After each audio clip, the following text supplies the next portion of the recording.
Hey guys, it's AvAngels. Welcome back to the channel, and today we're taking a look at the Dornier 31, the latest famous flyer.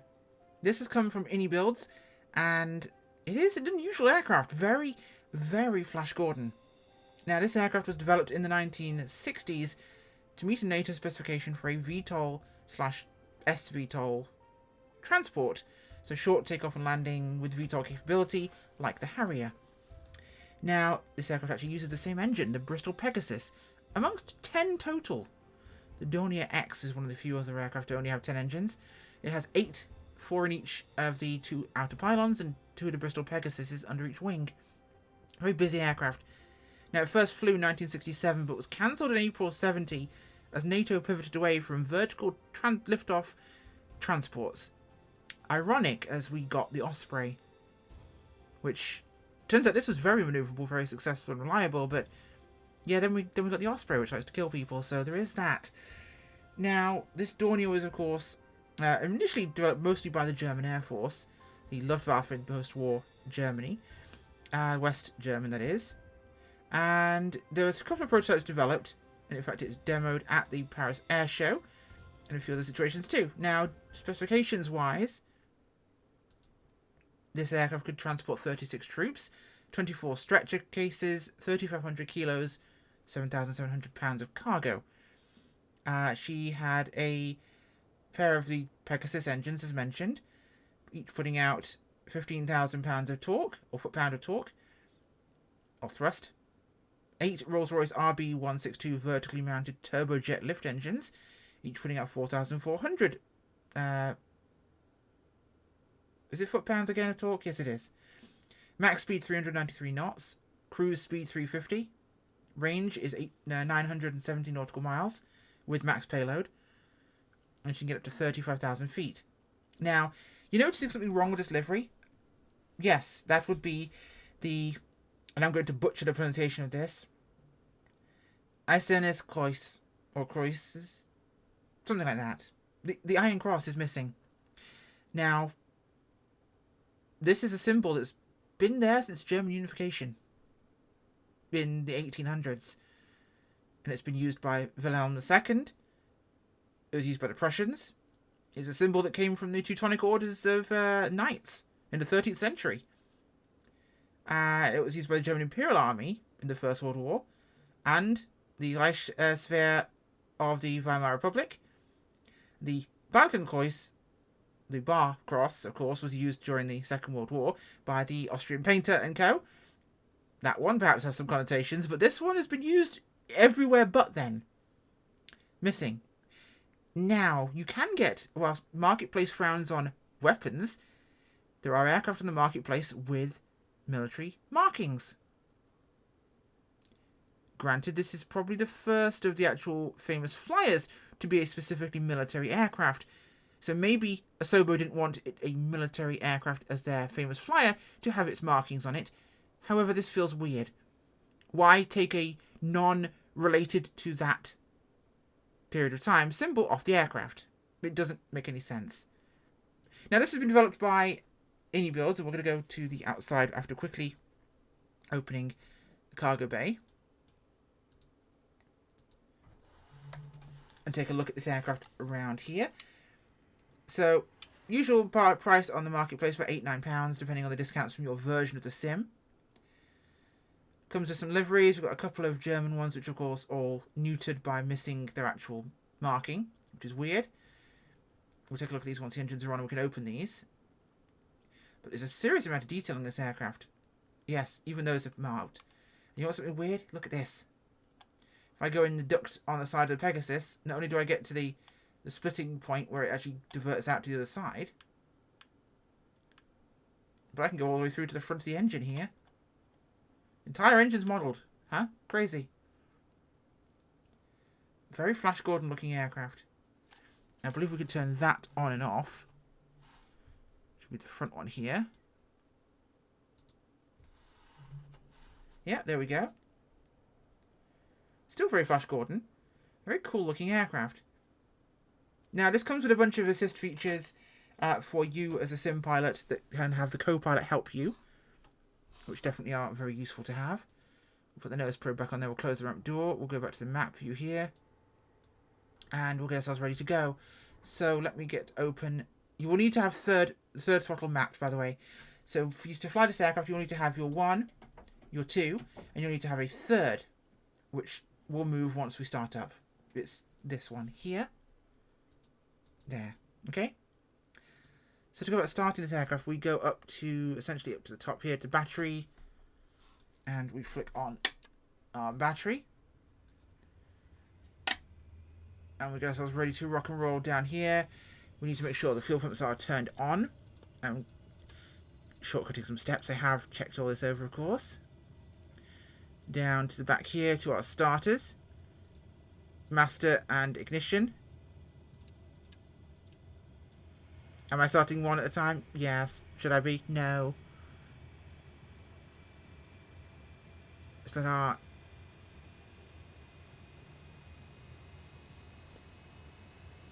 Okay. Left should be coming up shortly. Once that spools enough for us, that is. And there she comes.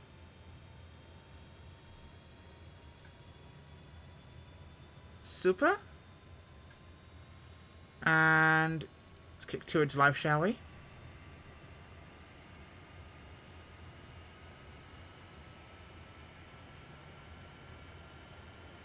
Okay, 2 is trying to start.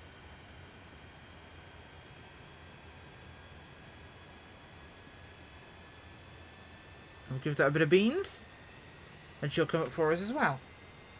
Now, once we have these engines started, we can talk about prepping our vertical lift engines. Here are our support versions. This is a boundary mode, so if you get out of shape with the aircraft, this will kick you back in. We have a short takeoff, vertical landing assist mode, which will help you with the transition between vertical and normal flight. And we have a hover assist mode that can all be used. I'm going to turn that off and go completely neutral, see what a mess I make of this aircraft. There's co-pilot vertical landing assist there. So engines are looking good here. We'll turn off the starters. And we'll get ourselves prepped for the vertical lift engines, which is to enable the co-pilot vertical engine control. And these are our vertical lift engine instruments here. And if I check our checklists, it's really simple. They're running, the main conventional engines. Vertical engine assist is on. Green on the light. Vertical engines are spooling. They are not, but if I go here and actually bring it to life, think about it. Oh, those are spooled. Excellent. We're good to go. Those are all spooling. So, we can use that mode as we go. Okay. We're going to take a short flight to Friedrichshafen today, which is not very far. In fact, it's literally just to our west. Down there. So it'll be an easy takeoff. So we're going to get ourselves taxiing. We're going to shut down our vertical lift engine for the time being. But I am going to basically quickly go outside. These open at the top there. And the bottom of those pods with 4 engines on each side. Quite a wild configuration, isn't it? Alright, parking brake off. Let's taxi ourselves to the runway here.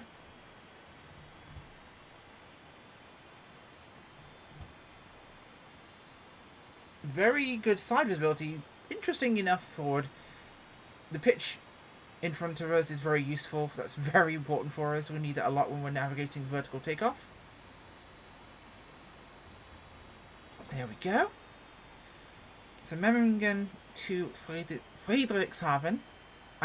It's late at night, and I just got my braces adjusted today for the first time. So my ability to pronounce some of the German letters is quite bad today, so please accept my apologies. Friedrichshafen. Yeah. Yeah, no, I can't. Friedrichshafen. Yeah. Closer, but no cigar.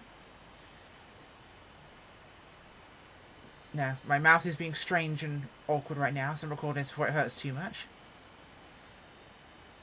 Okay. Right. Let's get ourselves to the runway.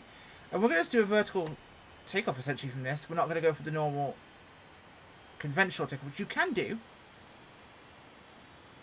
But it would be much more fun to do the vertical, you know?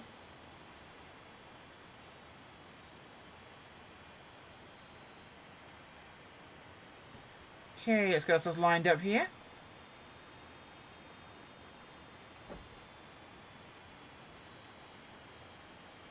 Main engines are idle. Vertical engines are coming online.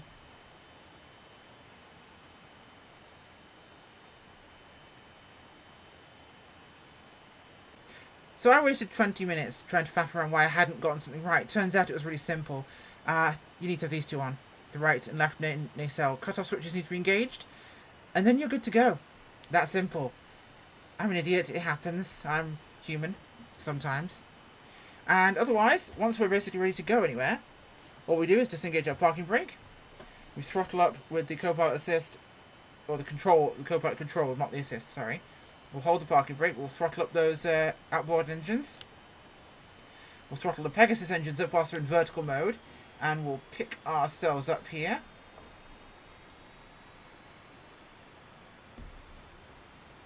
And start to lift the aircraft towards a building.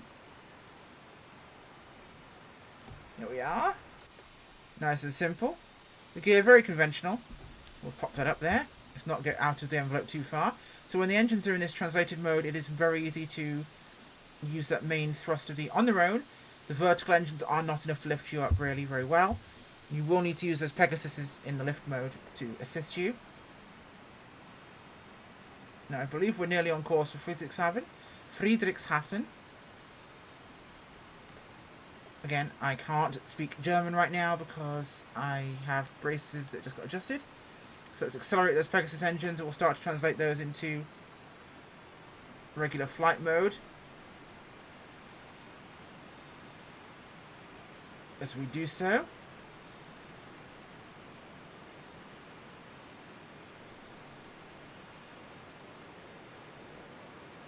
as our speed increases, we'll be able to pull that back, get our nose down, and now we're on the money. Okay, we can settle the aircraft back here. She's a little temperamental in the transition, but it works once you get used to it. Let's make sure we are going the right way. We are. It's not very far. We need to head to the water and we'll spot it. Now, Friedrichshafen is, of course, the home to the Zeppelins. We took off from there when we were doing a look at that, but it's also where they were based, because it feels appropriate to head there. Now, in conventional flight, this aircraft feels normal for a transport. It's a jet, so she's pretty sprightly. A little sluggish, perhaps, in pitch. Pitch is weird. Pitch is certainly on the weird angle of the spectrum. It is not particularly usual, as I'm stuck in this cloud. I find her quite sluggish on pitch. So to get the nose down even, it can be a bit of a pig. There we are, dropping out from under this.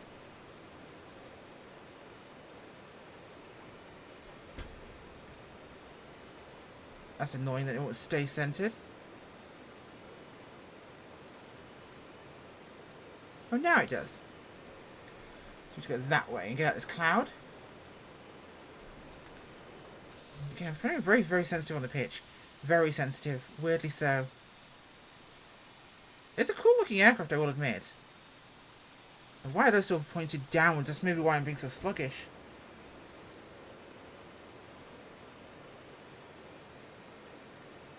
I don't want the nacelle cut off, that's the thing. I want more power.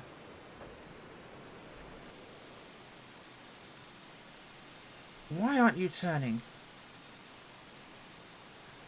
What is wrong with you? So it's giving me partial lift here rather than full flight envelope.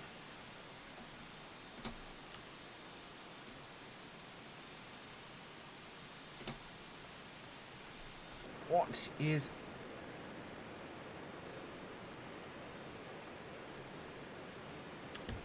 Now that's being odd too. Interesting. Pull the power back here. And now they're back into neutral configuration, which is a little strange, I'll admit. If I turn the co-pilot assist off, they do remain in the correct attitude. Okay, wonderful. So that's at least one step. It takes some nuance to get used to how the aircraft wants to behave itself when it is trying to flip into different configurations, so you will need to adapt yourself to that somewhat. Lake should be up ahead of us here, so it shouldn't be too bad. And now, with the engines fully forward, and I am learning this like you are, I like to take a first look approach when these things are in my hand, especially with unconventional aircraft like this. Like me, you will find yourself stuck, and it's sometimes nice to see me troubleshoot it live because, well, so will you. See me do it properly every time isn't going to show you what to do when it goes wrong.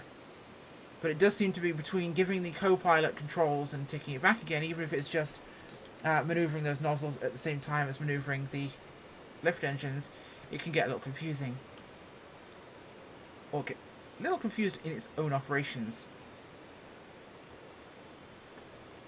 So, not very far. It's like a 5-minute, 6-minute flight out here to the lake. And we should be good then. Once this decides which way it wants to trim pitch-wise. Yeah, even with the nozzles full forward, the pitch is quite leggy. I think I see the water up ahead of us. I do. And I see the runway, I think. I do. Directly off our nose. Excellent. So texture-wise, in terms of actual operations and functions, it seems pretty cool. It's a gimmick aircraft, 110%. I'm miffed about the livery, so maybe a sober decision, but even if it is, it's a stupid one.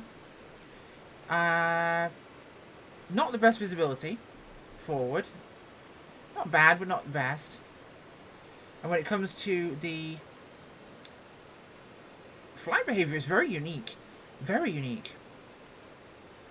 As a conventional aircraft, it's definitely a little bit clunky, but its abilities are quite cool, I must admit.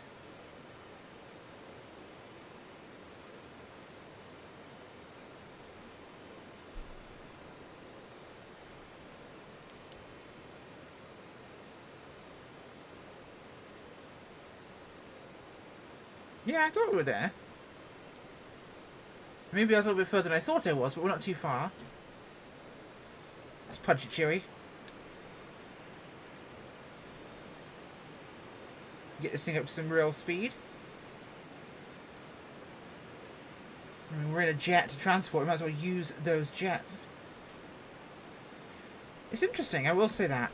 It's very unique and very original. Oh, 2 systems, windshield wipers.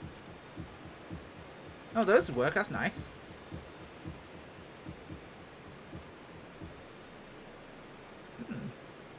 I do love clicking random things. Pity the tiller doesn't function. Or those. Ah, there's our airport. So pull the throttles back here. Let's burn some of this speed off as we arrive at the airport. And she does seem to be a little bit draggy, so that's useful for us. Now, this version of Friedrichshafen is updated, of course, with the City Update 6 we got, including parts of this part of Germany around the Rhine, Stuttgart and others.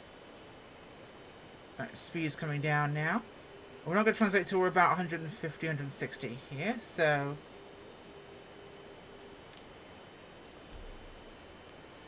once we have to throttle back, we'll give the command to the co-pilot to take on those engines, or at least managing them.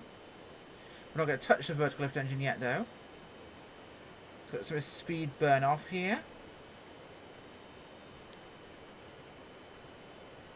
It's a little quick, but that'll be fine for us. You can even see the big Zeppelin hangar there off our right of the runway. And in fact, this is where the Dornier Museum is located here at Friedrichshafen. So might actually go to see that too. Am I overflying the runway? 100%. Trying to get this brick to slow down for us. We'll do a quick loop around and that's just solve our speed issues. But let's go pay them a visit, shall we?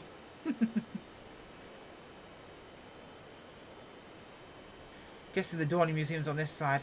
But there's the mounting bar there for the, or the mooring tower, I should say, for the Zeppelins. Zeppelin!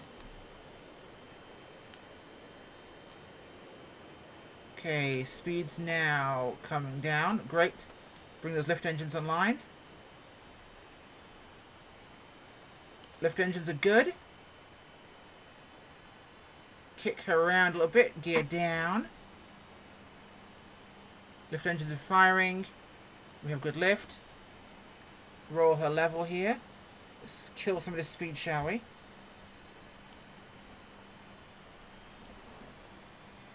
Oh, I've climbed way more than I wanted to there. So let's bring that lift engine down. No, bad.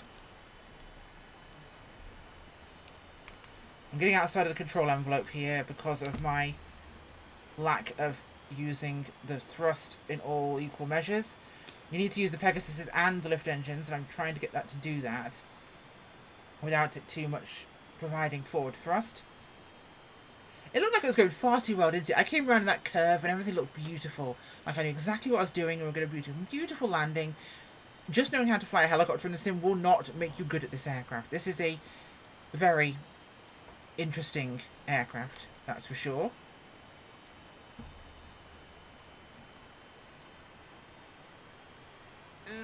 Come on. Good girl. That's it. Good girl. Where's the apron? There's the apron. Ooh, okay. Yoke is in my tummy right now. Let's flare a little bit to try and halt that forward motion. Come on, Piglet, let's go. There's a good aeroplane. I guess it could fly backwards in real life, so more than possible. Let's give it some main engine thrust before I crash into a building. We'll crash into a building.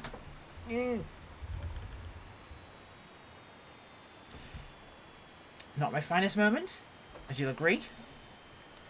This should allow us to go up, though, and away from this. So, come on, peel yourself off the building. Yes, that's it. Ugh, fine. Fine, then. I'll do it myself.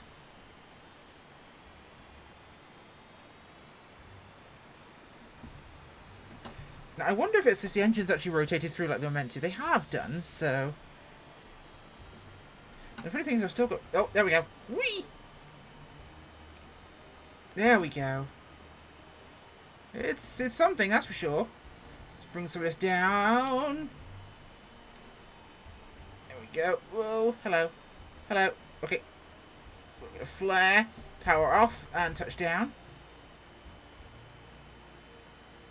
Some German aeroplanes. Pretty sure that's a French one. And up on the vertical lift engine again. Whee! There we go. We're flying just on those again. Like I said, it's very weird. It's very unconventional. It will take some getting used to flying. And it is not remotely like you will expect. You'll need to use some of that Pegasus to assist you for takeoffs especially. But sometimes it doesn't want to have that either. So you have to be careful. And it will get outside the envelope. The assist modes are very... Oh, God. Let's get down here and put the brakes on. Oh, boing. Please don't kill the fence. Please don't kill the fence with the nose probe. Bonk. I have caused untold damage to this airfield. I think now is the time to quit while I'm behind. Let's put the parking brake on there. As we are mating with the fence. We mostly survived. If I hadn't had the nose probe on, we'd have been great. We'd have been fine. We live and learn our life lessons, do we not? Now, I'm not sure what's in these, but it does look to be terminally or museum-y. Can't tell. I'd have to look. But that is, in fact, the docking point there. More modern one, I should say. Because there are modern Zeppelins. It's not just the old ones. There are modern airships and Zeppelins. So that is, see, it's a truck that can dock an airship to it. It's a real thing. But this is where the Zeppelins would have taken off from in the 1930s as well. So well worth a look around this airfield. When I'm not crashing Dornier test aircraft into it. Perhaps this is why it stayed a test aircraft. Because it's not exactly simple. And I decided to, by the way, turn every assist off for this. If you look inside the cockpit, where are we? It's all turned off. Let's get this engine turned down. Yeah, Our assist modes are off there. These are all off. I want to see just if we could do it. It takes practice. I'm not very good at it, but we managed. All that the Copilot vertical engine control does is have them manage nacelle directions and various other factors with this. So, is it worth buying for the price for one of these? Yes, absolutely. Is it going to be simple to fly, and will you fly it more than probably twice? No. Am I annoyed about the markings? Yes. Thanks for watching. AvAngel crashes aeroplanes. Bye!